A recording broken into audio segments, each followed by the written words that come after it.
All right, today we are diving into something super practical.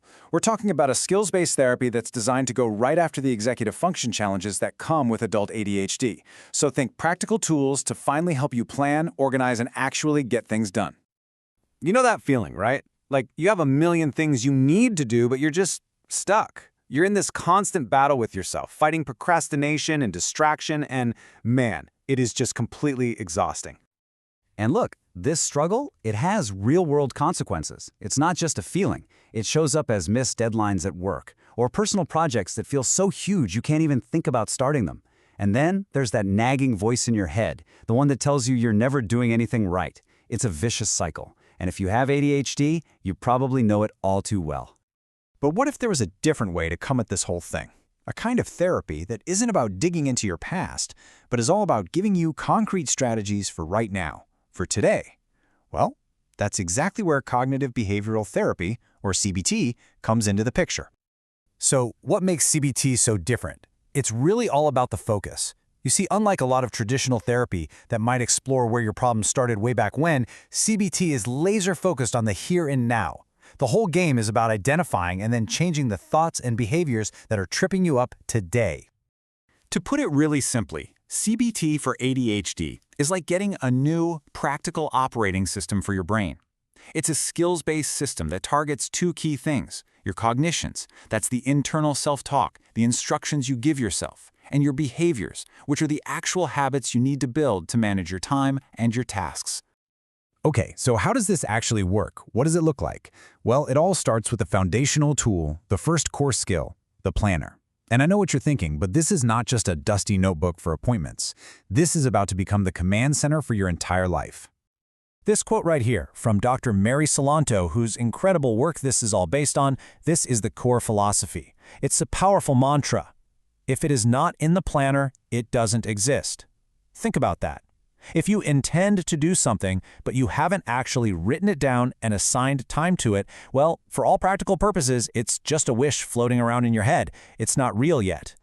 Now, to make this system actually stick, there are 4 non-negotiable rules. Seriously, think of them as commandments. First, 1. Planner. Only. No exceptions. Everything goes in one single place. Second, record everything you intend to do. Third, you have to carry it with you always.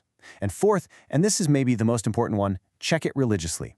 We're talking 3 times a day: evening to plan for tomorrow, morning to review the day, and midday to adjust course.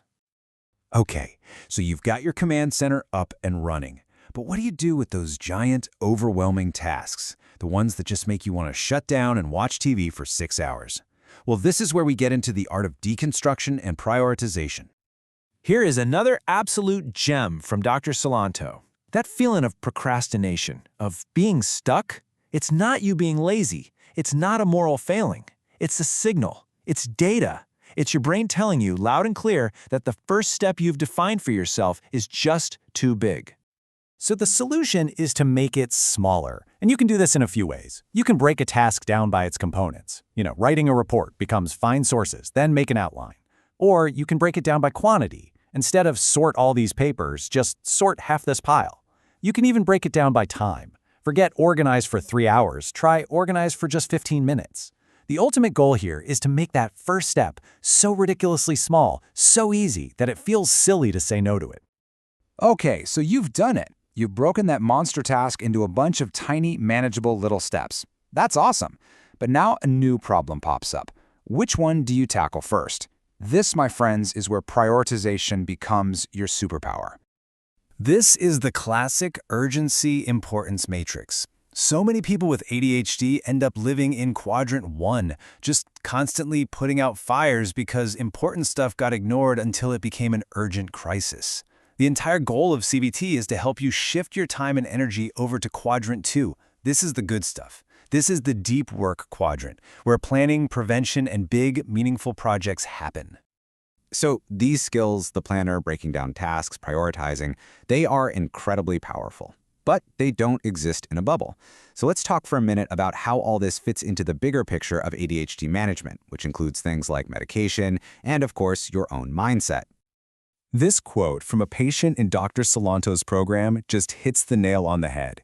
It perfectly captures the relationship between medication and therapy. He realized pretty quickly that medication was only half the solution for him. Think of it this way. Medication and CBT are two different tools for two very different jobs. Medication is great at turning up the signal of your focus and turning down the noise of distraction. But CBT gives you the skills to actually steer. It tells you what to focus on by teaching you how to plan, organize, and prioritize. They're a team. And you know, this isn't just about checking more boxes on your to-do list. A huge part of CBT is learning to challenge those deep, automatic negative thoughts, the ones that say things like, I never do anything right. When you learn to catch those thoughts and replace them with something more realistic, you start to change your whole emotional experience with ADHD.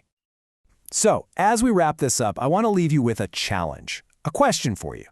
Think about that one big, scary, overwhelming thing that's been sitting on your to-do list forever. Using what we just talked about, what is one tiny, almost laughably small first step you could take on it? Today, right now.